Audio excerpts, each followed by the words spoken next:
So, last class we talked about the Millikan oil drop experiment. Okay, and if you recall from the oil drop experiment, we knew this, right? These drops of oil were falling down, but there was a negatively charged plate at the bottom and a positively charged plate at the top. And as the oil droplets fell, X-rays ionized the air around it. These X-rays were sent. It's not what X-rays look like.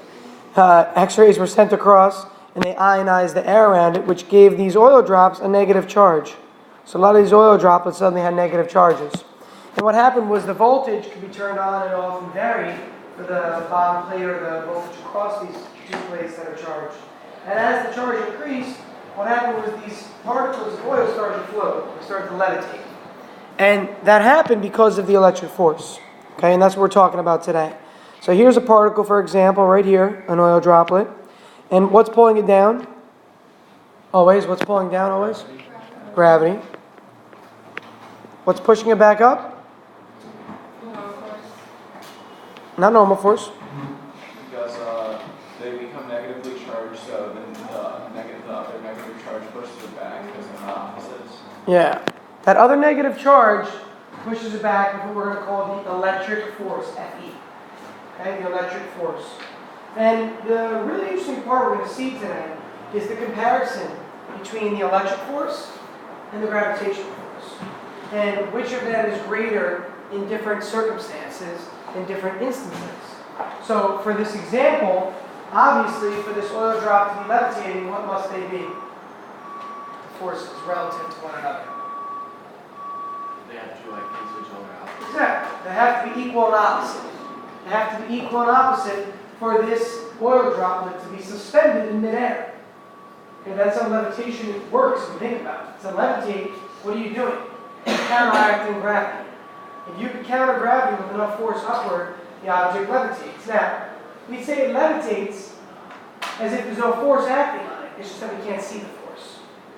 Because the electric force, like gravity, is a field force. It's a field force, not a contact force. There's no contact made between, some electricity or something and the actual particle itself. Okay, because it's a field force. When you were younger, how many of you played video games at some point in your life? Remember force fields in video games? Yeah. It's what a field force is, though. Just they rearrange the words. A force field is literally that. It's like you put this barrier around you which prevents particles from entering or exiting, right? But any particles in the video game. Well, that's what this is really. Around any charged particle, there's a field, and it's an electric field. We're going to see this more in 17.3, but that's where this topic comes from, with electric force. Okay, imagine trying to go through a force field in a video game. That force field pushes back with some force. Well, it's usually the electric force in this case, in this instance, where we see that there's a balance where this object is levitating. How many of you know of the trains that are high-speed trains that run in like Japan? Anyone know how they work? What do they work? What do they use to help them? Don't they I know they don't use wheels. They use I don't know the exact. They don't use wheels. Good. That's a starting point. Can you say they use like magnets? They use some sort of magnetism that's involved there. And usually it has to do with the polarity of the magnets, which causes it to accelerate forward or stop, and also keep it levitating. The idea here, though, if you think about the electric force, if you could have something like, think about like X-Men with Magneto, right? Magneto uses magnetism, but imagine something that could control electricity and create charges on objects. If the charge on an object is enough, and the base has another charge on itself, it would sit there and it would actually levitate, and that'd be in equilibrium. So today what we're going to look at is, what if it's not in equilibrium, what happens then? Okay, what happens to an object that's being acted on by a certain electric force that's not balanced by gravity? Okay, what happens to its motion? Concept. We're going to start with a law, which we're going to call Coulomb's law. Just like Coulomb's constant we see right there at the bottom. Coulomb constant is Kc. And that's just a number? That's just a number like the gravitational constant, And that's yes. the bottom? Well, look at the formula. Where is it? Oh, yes. It's at the bottom of the formula sheet. Yeah. Sorry, that wasn't It clear. was very general, that term. Sorry. So that constant goes in for Kc.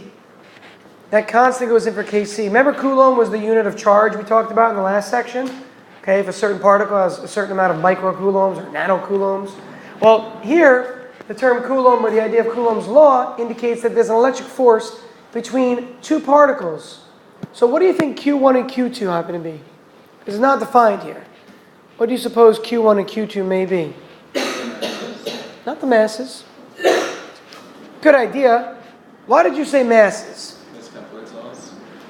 Because of Kepler's laws. Q wasn't a mass in Kepler's law? Oh yeah, but I just thought like because I saw r squared and I related that, Okay. and also the constant being in front. Yeah, in Kepler's laws, when we studied Kepler's laws, right before we started Kepler's laws, we looked at another formula. It was the universal gravitational formula. What is that formula? Because I think that's where you're getting at, Anthony. What was that formula? Is it weight equals like force of gravity times I forget. Well, this is the force of gravity. So it equals the gravitational constant. I'll give you a little start. Capital G.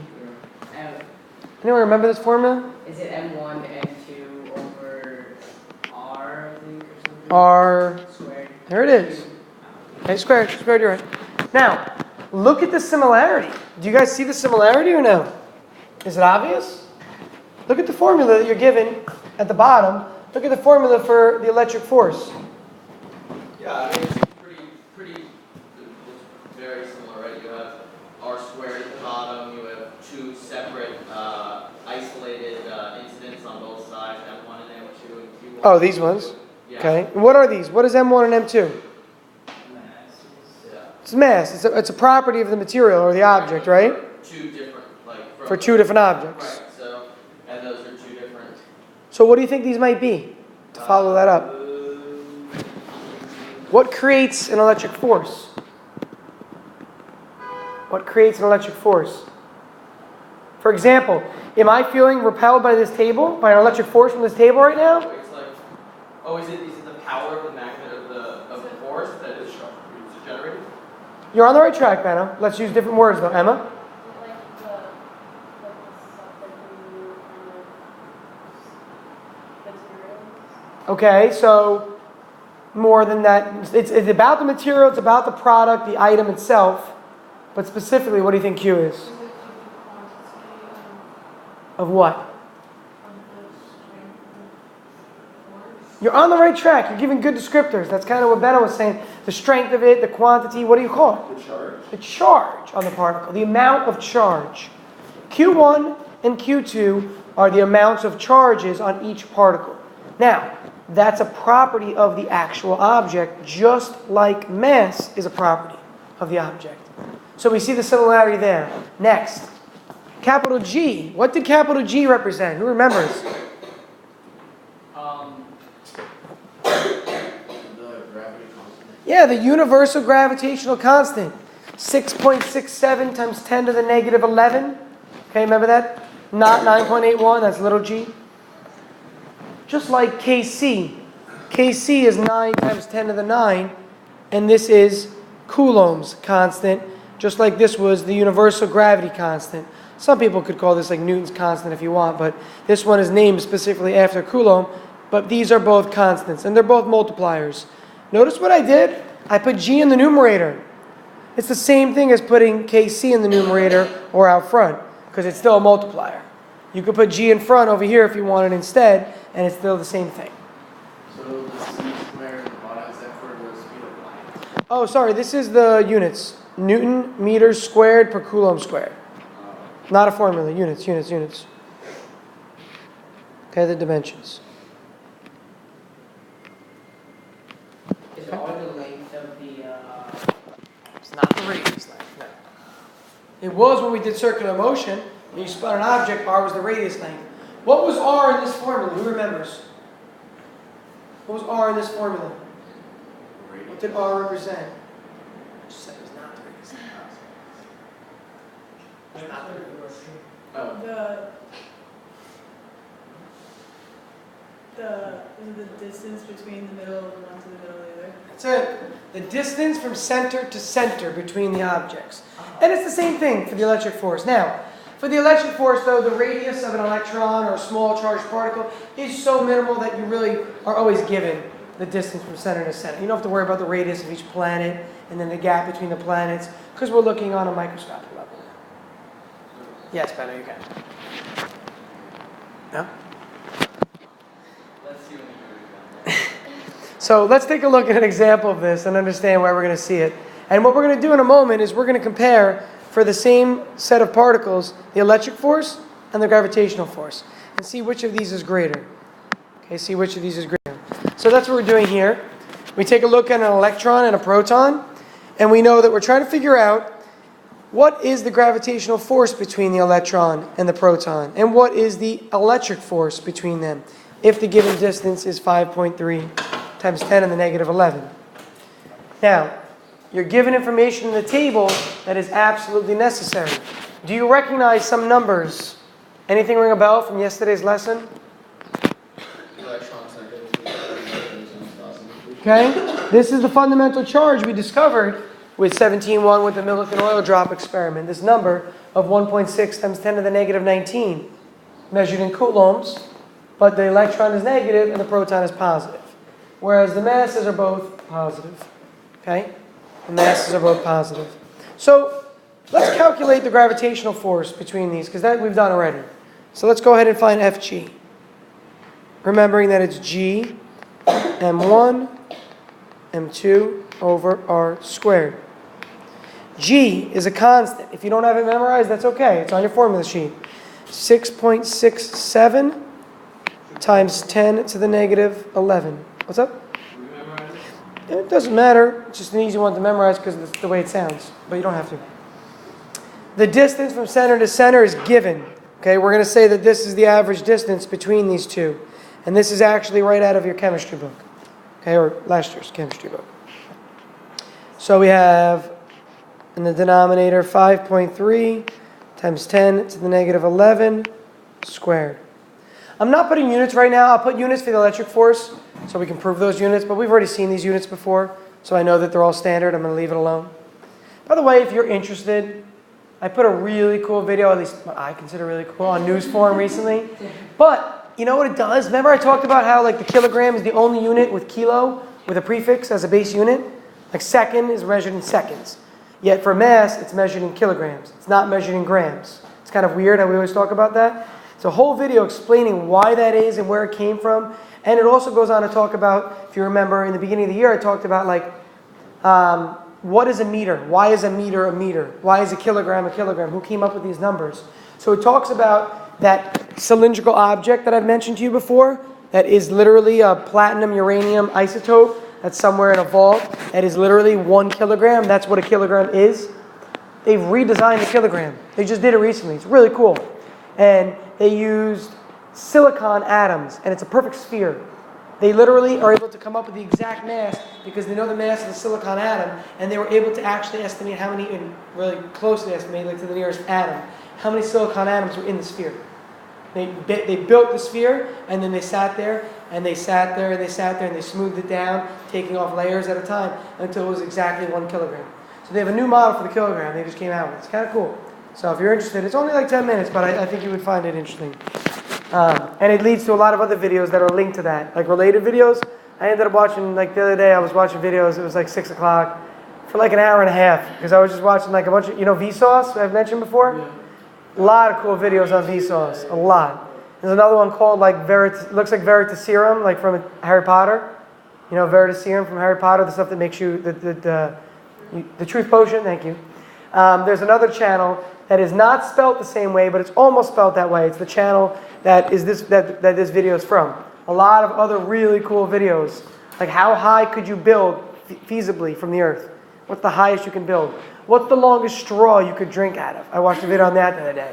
And I actually saved that video, so when we get to fluid mechanics, you can see it. What is the longest straw? What? Yeah, it's interesting. It's kind of like, who thinks of these questions? Oh, one of you guys asked this question at the beginning of the year. What happens if everybody jumped at the same time? Because I was talking about, like, when you jump, you pull on the earth pulls on you, right? And we talked about how, like, oh, well, the mass of the earth is so much greater that the earth doesn't accelerate, but you accelerate down. So they theoretically came up with the idea that what happens if you actually jump and showed mathematically what would happen. I'm not going to tell you. If you're interested, you can look at the channel. No? Can't tell you. It's on either Vsauce or the same channel I just posted. So look at the last video and you'll see the channel name. It's there. Or you could honestly just YouTube what would happen if everybody jumped at the same time. You'll get it there also. Anyway, sorry, I diverged for a little while. It has to do with the actual fluid. It has to do with the height you're at, and it has to do with the gravitational constant. But in this video, it came out to be. What about like the power that you can suck? Yeah, that's No. what I was thinking. No, isn't that crazy? It's not. Because like, what if the straw was like miles long? Theoretically, obviously, a baby couldn't, provide enough force. But there's another limiting factor that prevents a certain length of the straw being attainable, and it's not the amount of force you can apply. Right, so like in theory Really? though, So, like, but what if you run out of you can't breathe in? Breathe through your nose.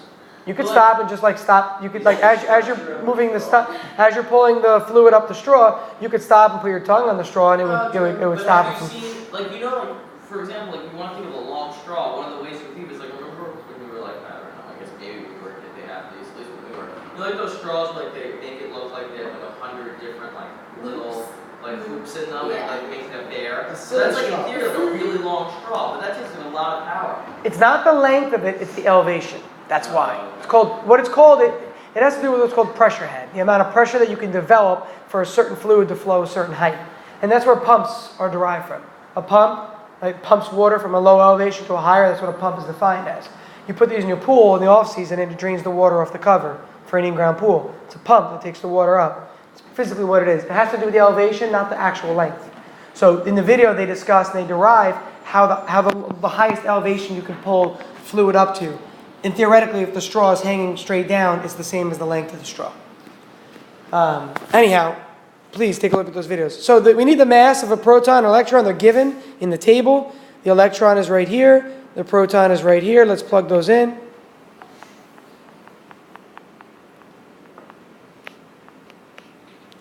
And I absolutely suggest that you do this right now. Everybody check, please, because I can't tell you how many people make mistakes in this chapter, primarily because of all the scientific notation that's involved. Okay? A lot of stuff has scientific notation in this chapter because everything's microcoulombs or meters where it's like nanometers here, for example.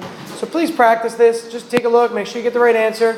If you don't, you can try to figure out why that is or ask at least.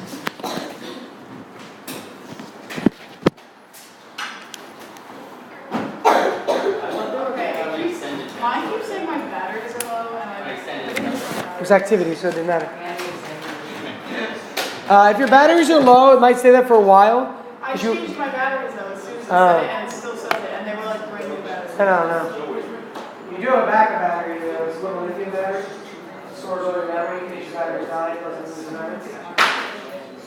What do you get for number here? Oh wait, can we? I'll give you a second. It's like a race. It is a race. Give it a sec, give it a sec.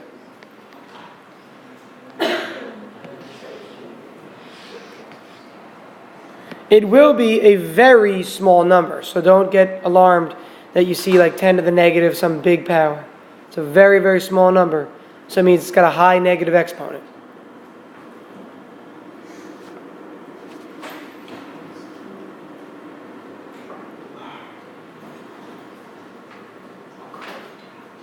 I got 3.6 to the negative 9. Yeah, that's what I got. I put 3.61 times 10 to the negative 47. There it is, what Ellie had. How did I get negative 91? You got negative 91? Yeah. Did you square your denominator? I think so. Check all your numbers. Parentheses, it goes outside of parentheses, right? If you put parentheses around your denominator, the square goes outside of Yeah, I did that. Check your numerator then. Katie, if you got 0, it might mean that you have your mode. Hit mode real quick on your calculator. And then tell me what it says on the top. What's highlighted?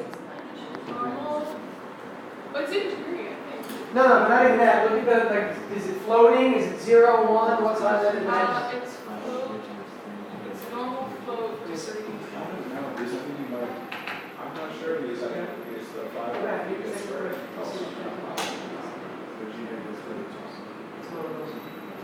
My second. So what do you want us to keep it in? Scientific notation and everything as well? I'm not so sure. Oh, because look, you squared stuff Times 10 to afterwards. the You negative took the answer and divided and squared it. That would not. You gotta divide it by something squared. The 5.3 has to be squared, that one. Measure out for all solutions that are obviously too big or too small, you want us to keep it in scientific notation? Absolutely, nearest tenth and scientific notation. So, Okay? should we set our calculators to this? It'll give you scientific notation. You could change the mode if you wanted to, but when in doubt, it will give you scientific notation. Oh, it may be 11 days. Good. Check your signs, please. There's a lot of negatives in all the exponents. How about the electric force? Let's take a look at that now. Ready? Let's take a look at the electric force. Fe equals Kc Q1 Q2 over R squared. Kc is 9 times 10 to the 9. Q1 is 1.6 times 10 to the negative 19. Q2 is negative 1.6 times 10 to the negative 19 all over R squared. So the formula is very similar. The denominator is identical. All that you're really changing are the numerator values, but the setup is the same still. 3 exponential or scientifically written numbers over 1 that is squared. 1.6 times 10 to the negative 4. 19. Those are both 19. Sorry. Klaus, answer a question. It's a question. Shoot. The denominator, would it be the same if it's 5.3 times 10 to the negative 22? The denominator is the exact same thing as it was previously. Is that what you're asking? No, like, how would you distribute the square on the Oh, scientific the notation? 5.3 square gets squared, and then it's 10 to the negative 22. But the 5.3 also gets squared, because remember, if you square something that has factors in it, the square has to go to everything. But wouldn't you have to, like, FOIL it? No, because that's not a plus sign, it's a time sign. If there was a plus sign or a minus sign in the middle, you got to FOIL, yes? Did you get I don't know. negative 8.2 times 10 to the negative 8? Yep. Okay, very good. Negative 8.2 times 10 to the negative 8 newtons. Now, forget the negative sign for a second. Ignore the negative sign mentally. And just look, the negative sign in front of the 8.2. Okay, right here. Ignore this. And just look at the significance of the numbers. The electric force, although it's very small, times 10 to the negative 8, is way bigger than the gravitational force. The gravitational force between these two is 10 to the negative 47. That's more than 5 times smaller than the electric force. The electric force, not 5 times, way more than 5 times. Sorry, 10 to the 39 times bigger. It's much bigger. It's ridiculously bigger. The electric force is a stronger force on a small scale than the gravitational force. And it's a lot stronger. The gravitational force is actually one of our weakest forces. It's just that we see it and we feel it so much because everything has an X. Does everything have electric charge? No. It does not. So not everything exhibits an electric force. So it's not as important really. Although on a molecular level, it sure is important. Okay, it sure is. So this is the attractive force between, God bless you, a proton and an electron. So real quick, let's write this down. For 2 particles, oops, that's not an R there. My T just looks ugly. For 2 particles, the electric, I need a new stylus. It's starting to die. The tip. The electric force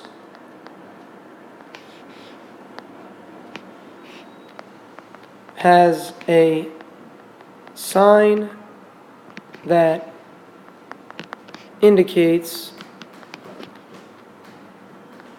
attraction or repulsion. Okay, when the sign is negative, it's attraction. When the sign is positive, it's repulsion. Can somebody explain that to me, please? Our answer was negative 8.2. Why did the negative answer here tell me that this is attraction? Because the other answer is positive. Wait, no, never mind. I'm wrong. Think about it a little more. Think about it a little more. Why does the negative answer for Fe, by the way, Fe, don't confuse with iron. You see Fe a lot. It's a subscript. It's not a letter. Why does the negative sign indicate that this is attraction? Because it means that since negative objects attract electrons, like wants. Is that it? You're on the right track, but you're not stating it properly. You're right. Why does the negative answer indicate attraction? When do you get electric attraction? Oh, When, Gabe? when you're attracting positive, I mean, what's attracting positive? when the negative is being attracted by the positive, which is Yes, when the signs are polar, when they're opposite. opposite. So look. That's what So look at the, nobody was really saying, look at the signs, 1.6 and negative 1.6. If those signs are opposites, isn't it attraction? If those signs are the same, what is it? Yeah, repulsion, yeah, push backward, repulsion. Okay, if there's two protons near each other, they're going to repel, because the same signs repel. So if you get the same signs up there, positive, positive, your answer is going to be positive. So positive indicates repulsion. Negative indicates attraction. For two particles only. If there are three particles, we're going to see what we do, which is very different from this. We're going to do that in the third example. For two particles, this is true. Is that clear? For two particles. All right. Try to figure this out on your own. List your givens, list your formula. Go ahead and try and solve. And please recognize that it's microcoulombs. What does micro mean? What does micro mean? 3 decimals. No? Micro, anybody remember micro? 100,000? 100,000. Oh, right. Okay, so it's really times 10 to the negative 6. Micro means times 10 to the negative 6. Nano? What does nano mean? We're using micro and nano in this section, so you gotta know these. Micro is 10 to the negative 6, as we have here. Nano is 10 to the negative 3. All the way. To negative 9. 9. Okay, negative 9. List your givens, please, to start.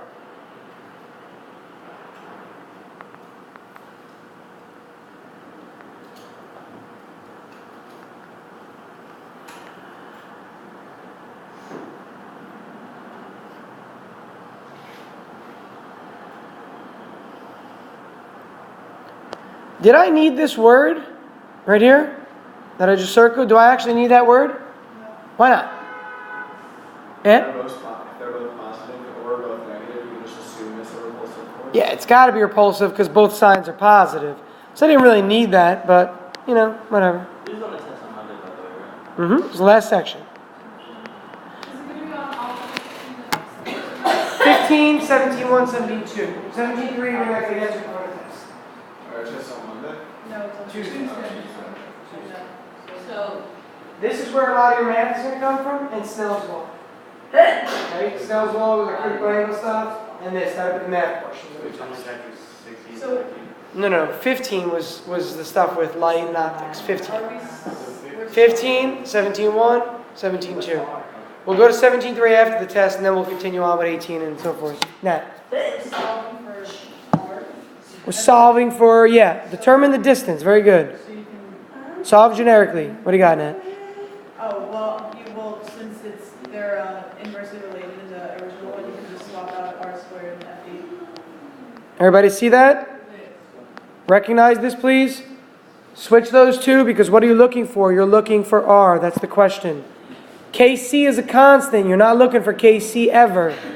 Ever. You're never solving for KC. What is it? 9 times 10 to the negative 1? 9 times 10 to the 9. Newton meter squared per coulomb squared of the units. What if the constants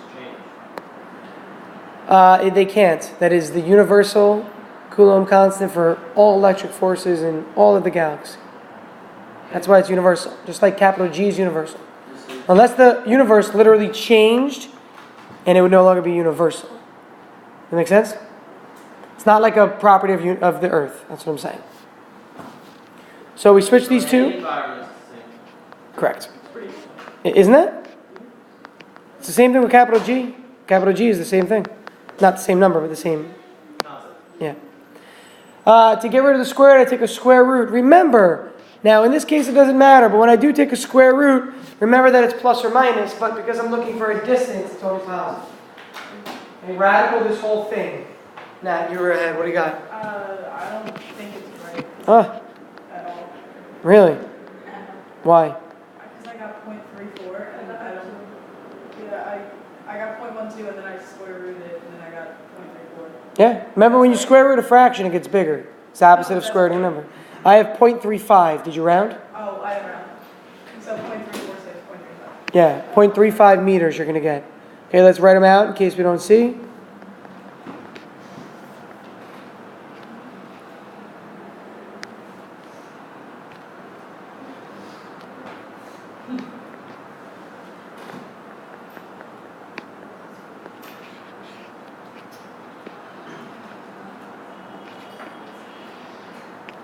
Okay, that's what we're going to have when we plug in.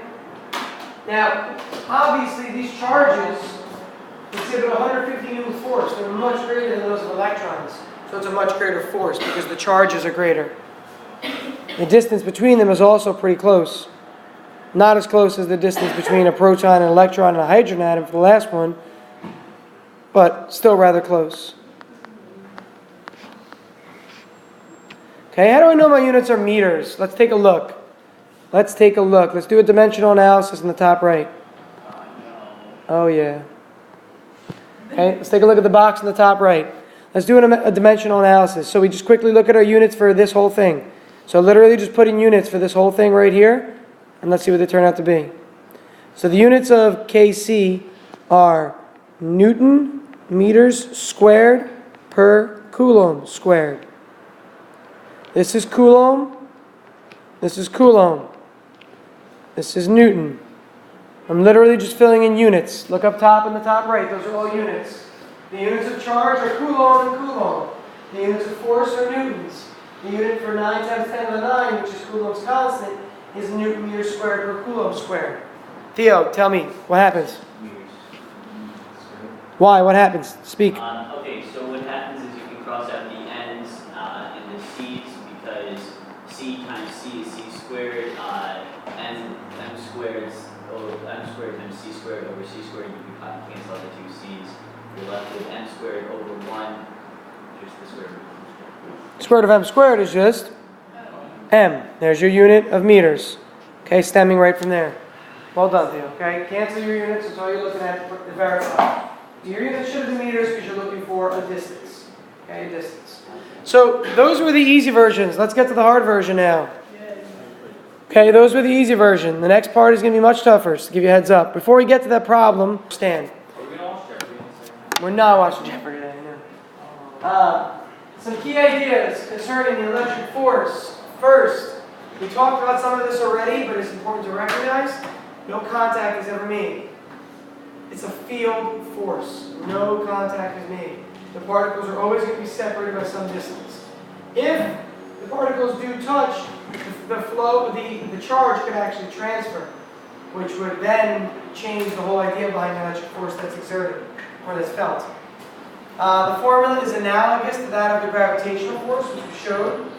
Gm1 n2 over r squared is really analogous to k q1 q2 over r squared. It can repel or attract, which is which is different from the gravitational force. And it's significantly stronger than the gravitational force. And that's in close proximity, really.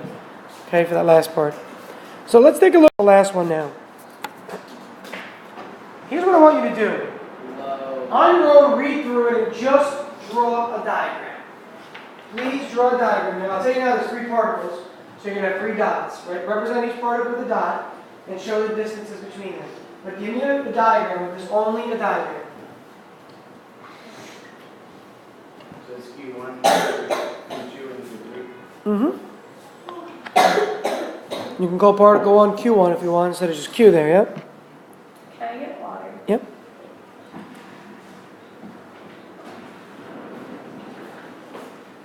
My phone's here. Hey.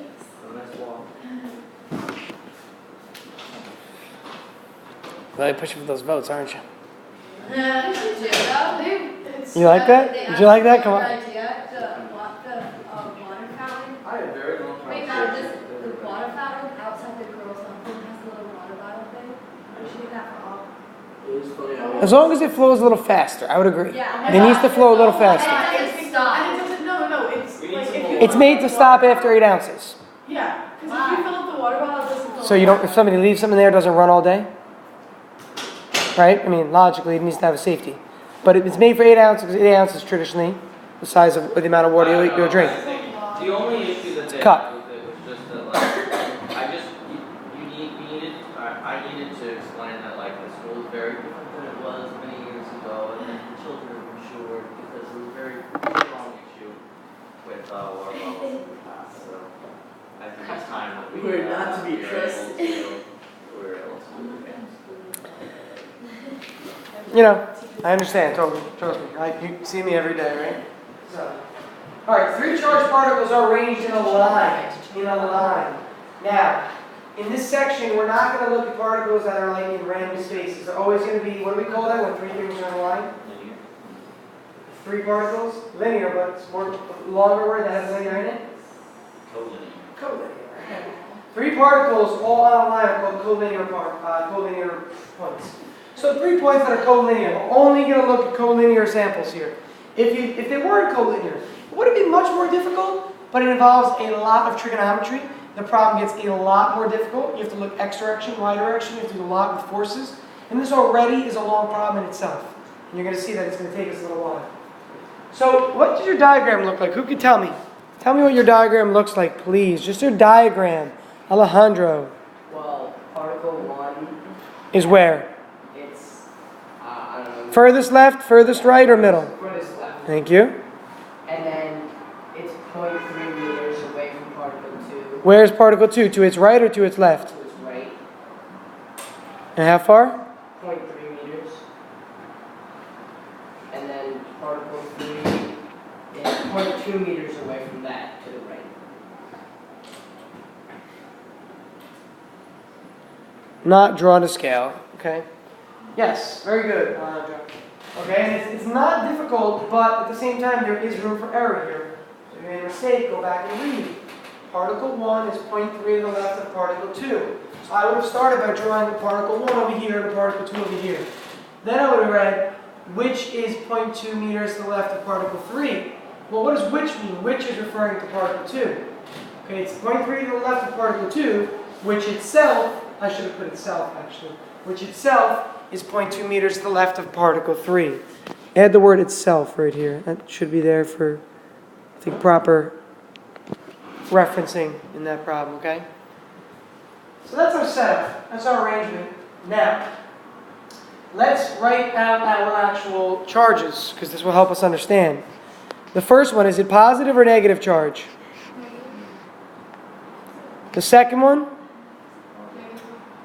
Second one, positive. Be careful. And the third one is negative. Okay, I'm just drawing symbols. See the symbols? Okay, negative, positive, negative. Now, if I were looking and I were interested, which I am in this case, what is it, particle 3? Yeah. If I'm looking and interested about particle 3, the problem says determine the net electrostatic or electric force on particle 3 due to the other 2 charges. So think about it for a second. Particle 3's charge is negative. Particle 1 and particle 3, what's going to happen to them? Particle 1 and particle 3, what are they going to want to do? Give me a sec, airplane went off again. What are particle 3 going to want to do? More people, come on. Particle 1 and particle 3 are both negative. What are they going to want to do? What are they going to want to do? Or they're gonna want. Well, okay, I see what you're saying, but forget the positive altogether. Oh, then they're gonna. Good. I see what you're saying. So Katie was like, you know what, there's a positive in the middle, so they're both going to want to collapse toward the middle, right? But they're both negative, so they're not going to want to go toward each other. So the way you're going to approach these problems is as follows. Make believe the other particle isn't there. So for a moment, literally rule out one of these particles. Okay, so make believe this particle is just not there. Okay, it doesn't exist. Oh, come on. Airplay, come on. It's going to connect in a second. Hold on. There it is. Make believe particle 2 is not there. Okay? As a result, I don't know if you recorded. As a result, if particle 2 is not there, it is recording. It's lagging. The time it's not syncing. So you'll see it jump in a moment. If particle 2 were not there, particle 3 would be repelled by particle 1. Okay, particle 3 would be repelled by particle 1. So unfortunately, what we're going to see, it's still lagging, guys. I know you can't even see anything. It's not responding. What we would see would be this. We would see particle 3 move that way. Wouldn't you? If you could move? Imagine, again, the particle of interest is the only one that can move. If particle 3 could only move, it would move to the right because of particle 1. Agreed? Stay with me. I'll give you a little break between. So particle 3 will move that way because of the negative charge. So what we're going to do is we're going to go and put a little dot below particle 3 here. And we're going to draw an arrow to the right. And we're going to say F3, 1. What do you think 3, 1 indicates? 3, 1. What does it indicate? Emma? The force of Q3 relating to Q1. The force on Q3 from Q1. Okay, it's important to use those words. It's the force acting on the object. Okay, so the force acting on particle 3 due to particle 1. Ed? Would particle 1 also move in the other direction? It would, but what is the problem asking us about? Just Come on, for Airplane. Yeah, the question is asking, determine the net force on particle 3. Now, we could do this for all 3 particles, and we'd have 3 separate problems in a sense, okay? And one of your homeworks is going to ask you to do that. It's going to say determine the force on each of the particles. You got to do it once. You got to do it again for the second particle and again for the third. But the math you don't have to do every time over because the numbers repeat themselves. Let me try and get AirPlay going again. Hold on. While you're waiting, please, believe that now particle 1 is no longer there.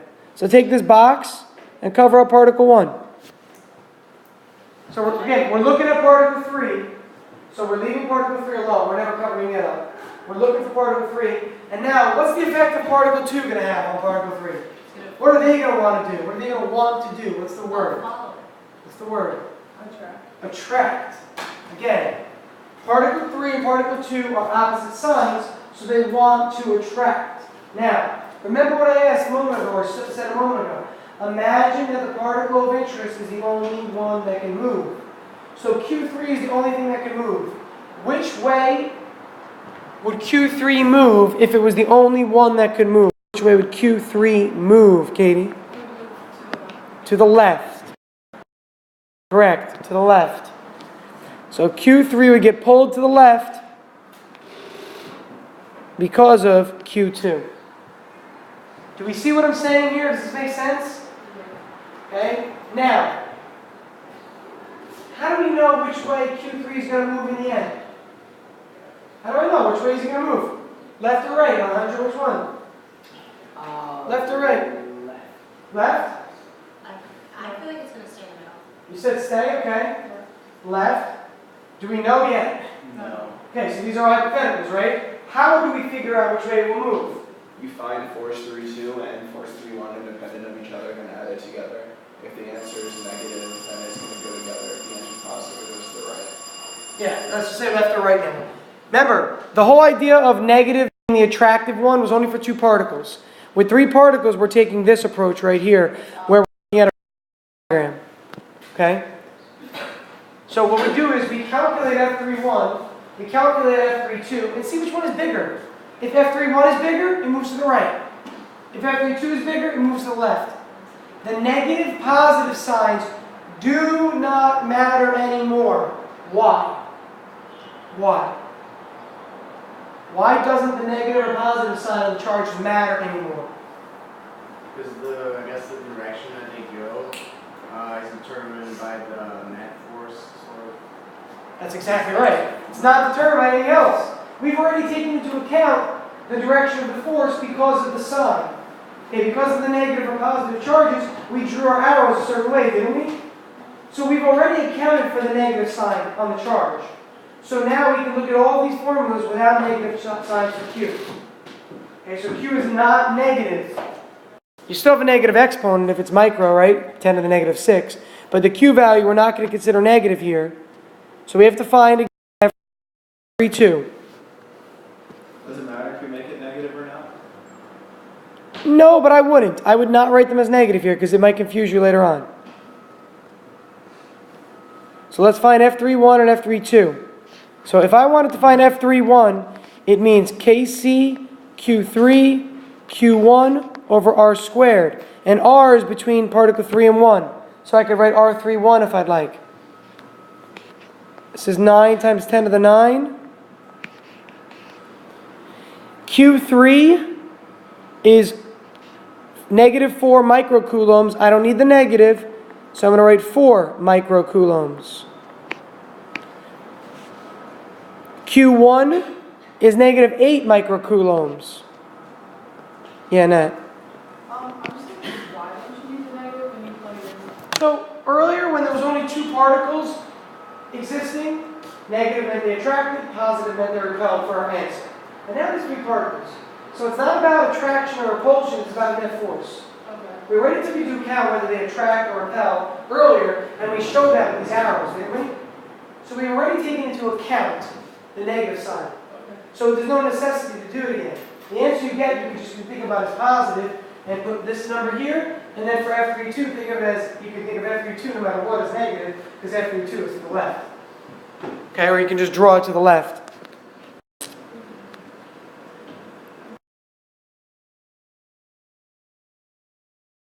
You want me to get Rich off? No, we're at the end of the lesson, it's not worth it. Hey, what's the denominator? What's the distance? What's the distance between particle 1 and particle 3? What's the distance between particle 1 and particle 3? What is it, Ellie? 0.5. Yeah, this is 0.3. 1, the denominator is 0.5, and that number is going to be squared.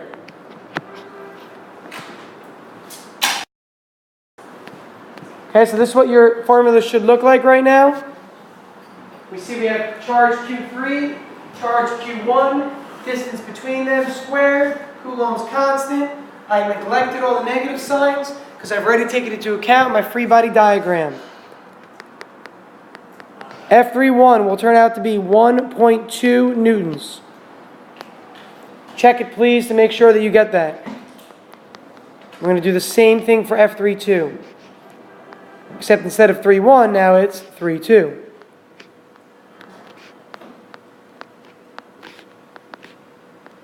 So it's the same Coulomb constant times Q3, which is still the same.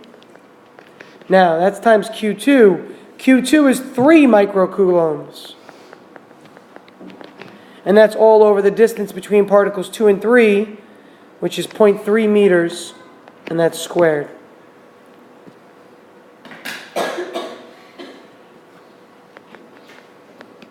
That's going to be 2.7 newtons. So I've got these intermediate answers. They're not my answers, right? They're intermediate. So which way is this particle going to move? Klaus, you started us off with the idea of net force. Just tell me which way. I don't even care about the force. Which way will it move? Look at the diagram at the top and look at your numbers, please. Which way will it move? Left or right?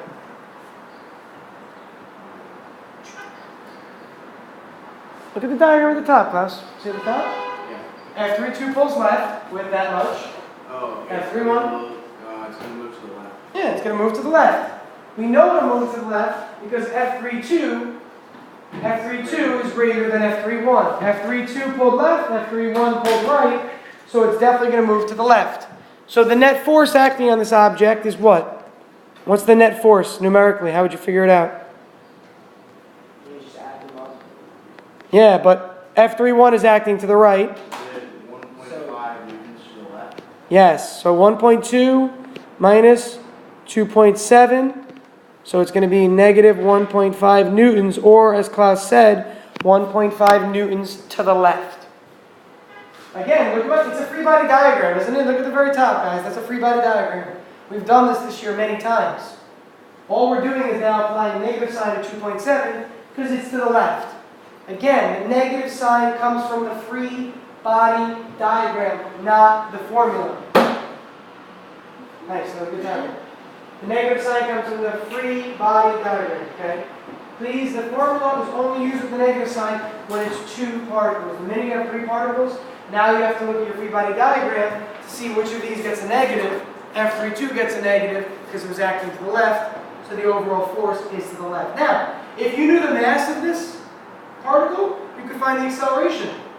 F equals ma. If you knew the acceleration, you could find how far it will travel before the particle hits the ground using kinematics. If you're even considering AP Physics for next year, and by the way, those who are considering it and want to apply for it need to get my approval, Mr. Linus' approval for math, Mr. Hall's approval for math. Okay, so please make sure you think about this. If you are, that is a simple problem compared to what you would do. You would have to, remember what I just added at the end there? How you find the acceleration if you knew the mass, how you find the trajectory if you knew the initial height, or maybe you would find the velocity if you knew the potential energy at the top, and then maybe that particle would start to move in circular motion. You would use mv squared over r. So put all the topics we've learned in mechanics together, that's what AP Physics does. Okay, I'm not trying to discourage you, I'm trying to let you know and understand the kind of problem you could expect if you're considering applying for a class like that. Yeah? So we need your signature. I got Mr. Donachek, so I need yours also. Yeah, so, I mean, I actually